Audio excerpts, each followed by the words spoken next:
Good evening, ladies and gentlemen. Welcome back to Akron's hottest and fastest growing show, 3 Throw to Go. I'm your host, Hank Forrester, coming to you live from inside the original Stakeout Studios right here at Quarantine Home Base at 330 to Go. And I am joined tonight by Mr. Mark Stellar. Big round of applause for Mark out there, everybody. All right, so Mark is going to be representing Grace Church tonight, and we're going to be talking about what's called the Grace Race Anyplace, which is a brand new concept that they're going to be rolling out this year because of the circumstances and because of the situation with COVID-19. All right. So first of all, Mark, how you doing, man? Doing great. Great to see you, man. Appreciate you having me on. Living the dream, right? Living the dream. Yeah. All right. So it's been 10 years. This is year 10. Okay. And I think back to this whole thing and how it all started to begin with. I was not the originator of the idea.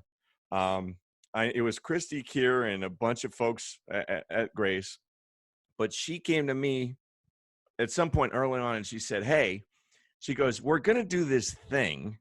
She goes, would you consider DJing it? Is there any way how do we do this? Like, could you provide that sound? And the Grace Race 1, I believe was what, 2011? Is that right? Yeah. If you do the math, it was 2011. Math. Right. Yep. Yeah. All right. So it was at the church and I was up against the back of the bricks and then everything else was out in front of me and they literally created a course through the neighborhood. Okay.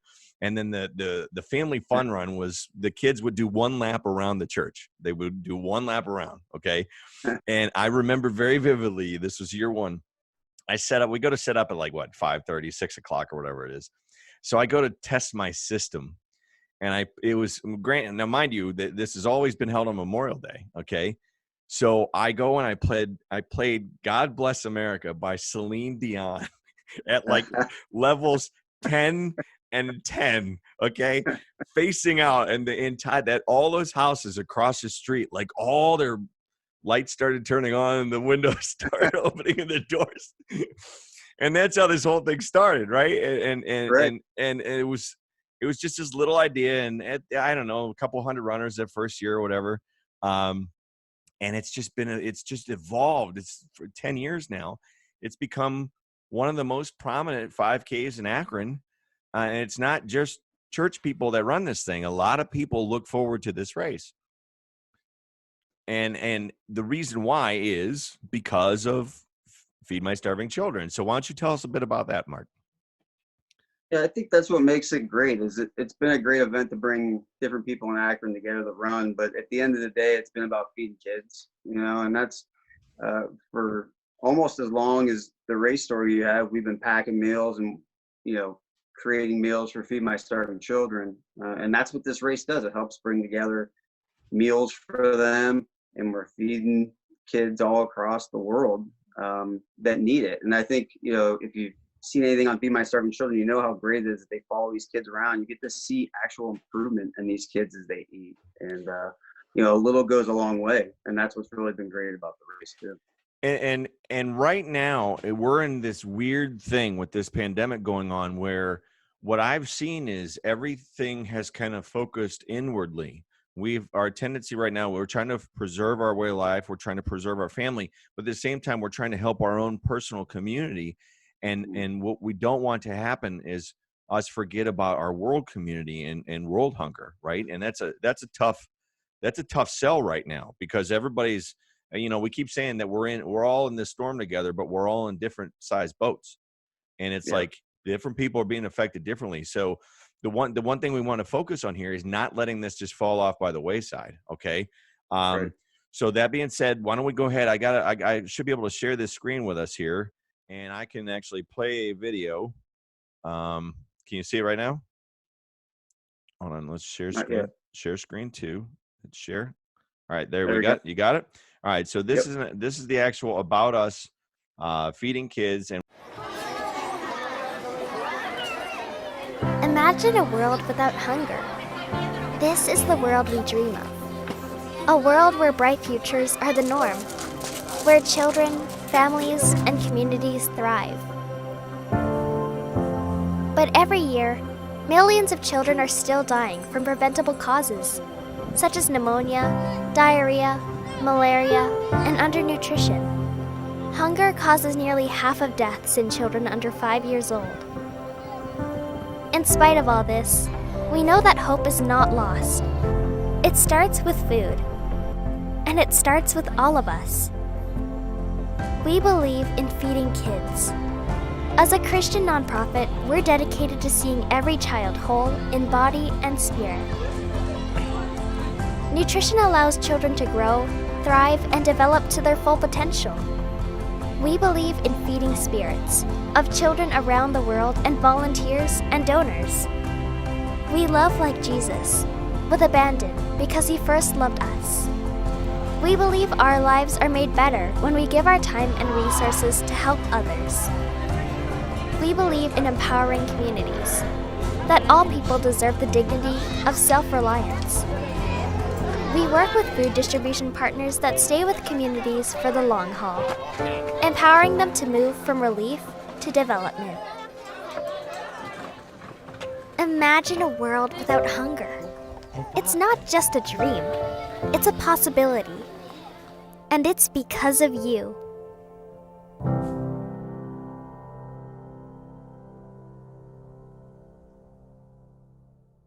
Said though, I think it's what that video would show is just how, again, how much how a little goes a long way with these kids, just in terms of not just nutrition, but education. They just see such a difference in their lives, and we know what a great event the packing can be with Feed My Starving Children as well. So we love the cause.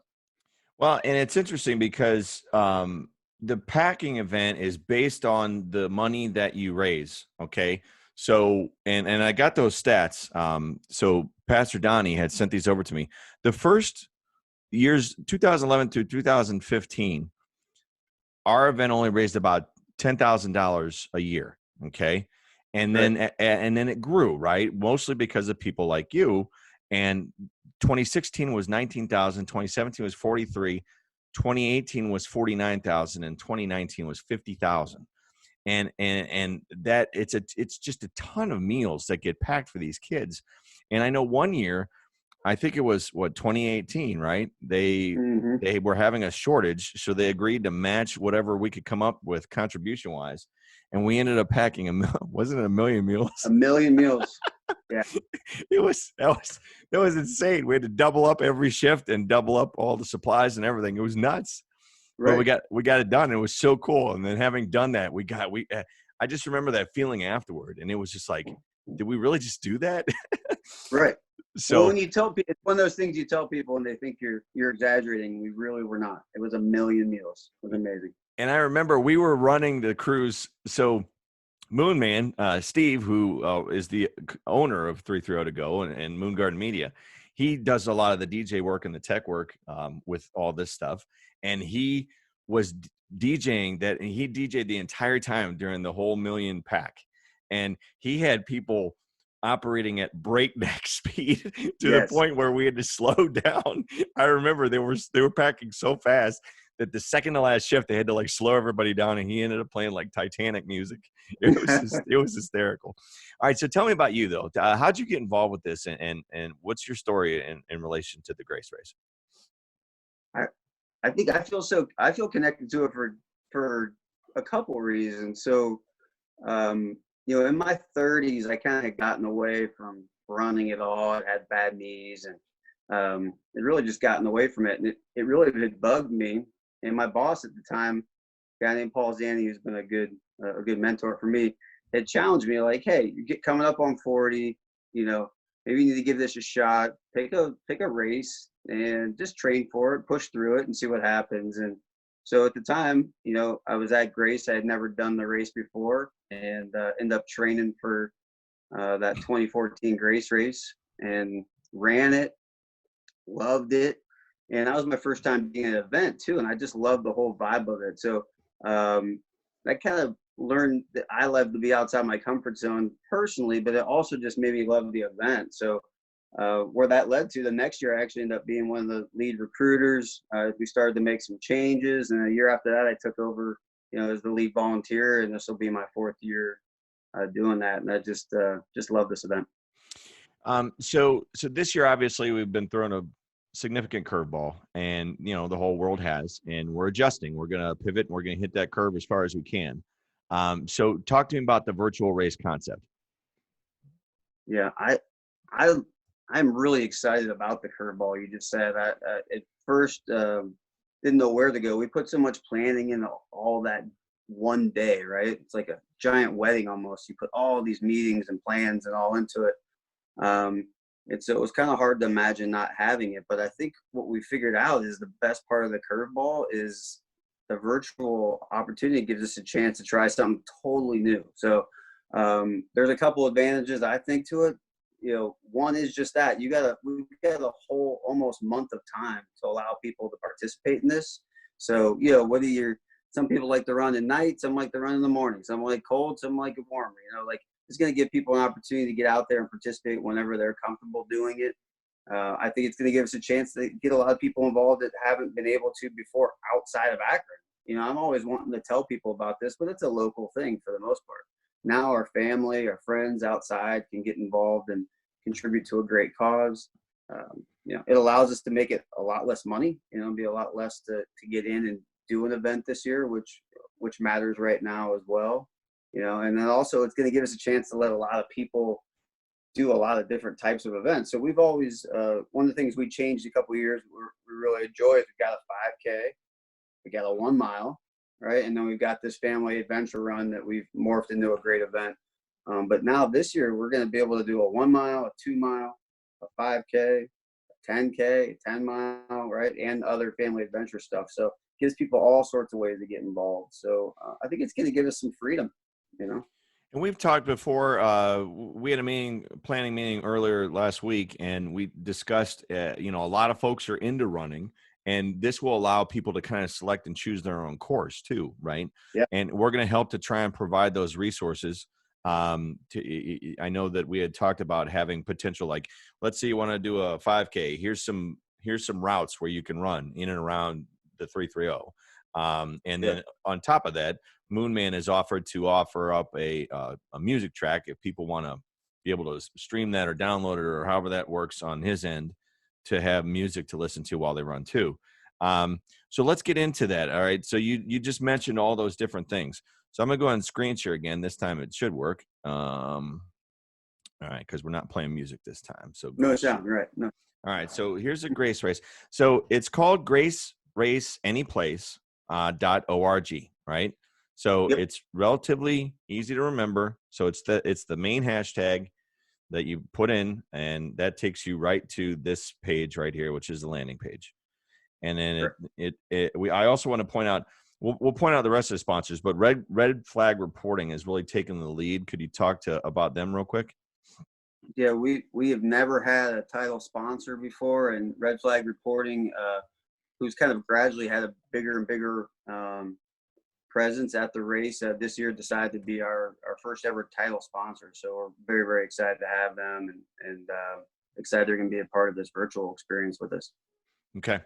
So once you get to the landing page, it's got the two boxes here. It says learn more and register. There's two ways to click there. So we'll just click on that.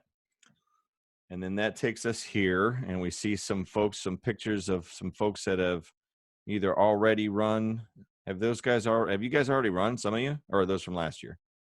Yeah, no, these were just some pictures during the year. We wanted to give a little snapshot so people could see like how this virtual running thing has become a much bigger deal, and there's a lot of technology out there to help you capture it. So you just see up there, you can see there's great ways now to get selfies and just capture your time. Okay.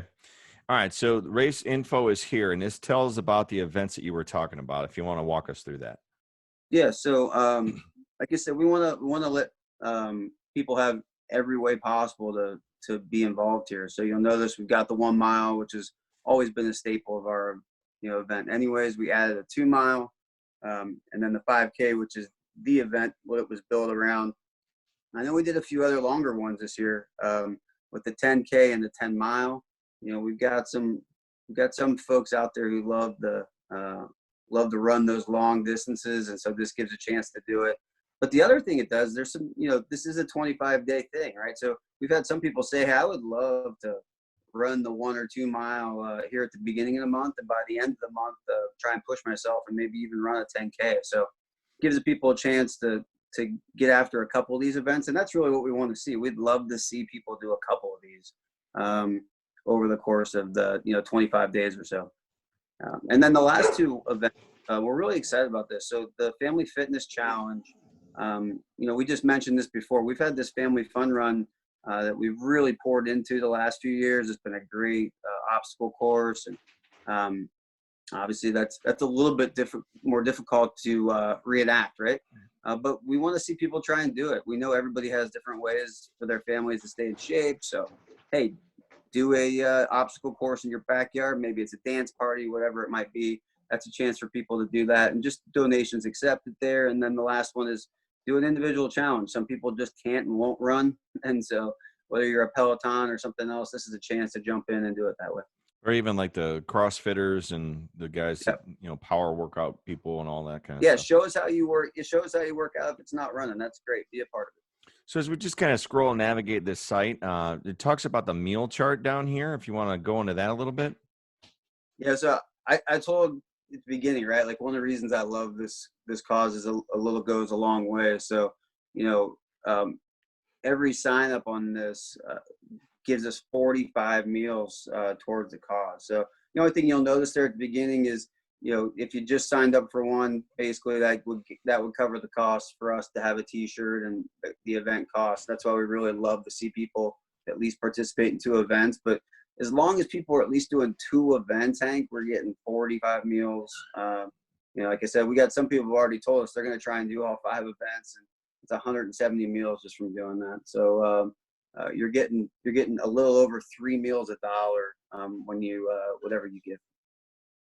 And then if we go down the right, we'll see that some of our additional sponsors here, the platinum sponsors, we got CVCA and Chris Winkleman, State Farm Insurance as the platinums. And we got Advanced Capital Management, Cyber Keck Insurance, and Mose, Regina's Pizza as the gold sponsors, and then Yoder Graphics as well as a silver sponsor. So there's that shows who the sponsors are. And then it gets in, if you go more into the description, it tells you, if you do that $10, it does cover a T-shirt and the virtual cost of the event. And then it gets into the description. It tells you about, the 10th anniversary, and kind of what we just gave as a synopsis. Let's just click over here on event info, see what that does. All right. So here's a sign up. And it kind of gives you a specific in terms of how that breaks down, basically what you just said. Let's just hit sign up to see what that looks like for everybody. Sure. And okay, so it's a typical field fill out. To get your information out there, and then you get to choose. All right, so it says you choose your event, and in this case, I'd click the 2 mile, so it's already set to go there. And then does it have a thing where it changes the money? No, add registration. Okay. Yeah, once you got to the final spot, there's a chance to just give additional meals. So once you finish the registration, it'll say, would you like to give any additional meals to the process? Okay. And it looks like we've got just a donate page if you just want to do that. Talks about refunding, results, sponsors.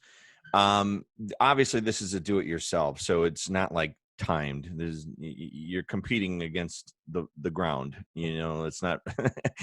Yes. In other words, they're not going to hand out awards based on what time you turn in, right? Well, I think we'll try and highlight some of it. There's an honor system that goes with these virtual runs, but we'll try and capture. We got you got Aaron Poundstone on there in the background, and we know he's going to be competitive. He's going to want to know how he does. So we'll definitely keep track. We won't be doing medals or anything this year like we have in the past, but we'll highlight those top ones for sure. Good old Poundstone, man. Good old Poundstone. You're right, because they have. And again, this isn't my bag, baby. All right, so I'm not in this whole running thing. It's gonna be this year. We don't. There's no DJ and no nothing. So So I, we talked about that the other day. I've never run this thing. Okay, so right. I've DJ'd it 9 years in a row, and I've been the MC. So I'm in Quarantino shape right now. Okay. So I need to run like just a week just to be able to run one of these events. Just do a jog around the park or something. Oh Yeah, my! you gotta do one right off the bat, post one, and then just do one at the end. You'll be able to show a before and after type of vibe, you know. I'm a soccer guy. I'm not distance runner guy. I don't do that, man. I sprint and I stop and I walk, and I sprint and I stop and I walk. All right, but let's wrap this thing up. What else? What other information are we forgetting? What do you think's relevant to mention? I think the only thing we just mentioned, that this is, like you said, it's a little bit of it's the honor system. You go in, you're dropping your time in there, but I think it's important. We want people. Part of what's going to make the virtual experience great is we want sharing and we want communication, through the social media portions of this. So, you had said earlier, we want to talk about, what courses that people run, what music do you listen to? And so we really, really want, there is a formal place in there where you're going to drop your time into the website you just showed, right? But we really also want to make sure people are sharing stuff after. So whatever you use, if you're on Instagram or your Facebook or your Twitter, whatever the case, we want people to share. It could be a picture of you and the whole race and your time and the whole deal if you want, or it could just be I just finished Grace Race and that's it. But whatever the case, we want people hashtagging Grace Race Anyplace. All right, so that's the key. If we hashtag that in any of those platforms, it'll pull the information back, and we can just have a great little network built around this as we kind of reach out. And it's important to point out that even though we don't get to enjoy the benefit of the in-person pack, it doesn't look like that's going to happen this season.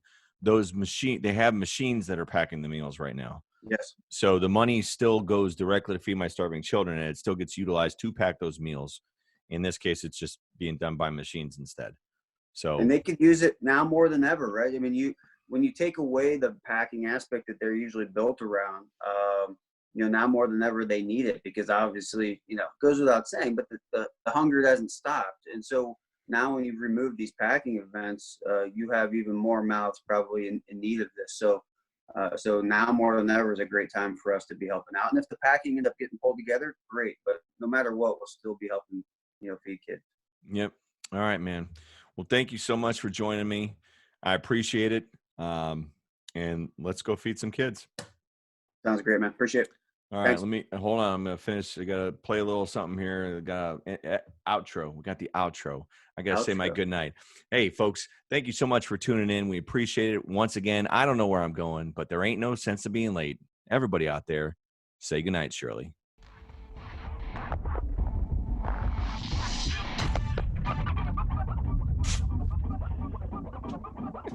This podcast is a copyright of Moon Garden Media Limited. Oh, this a lot of peanut butter.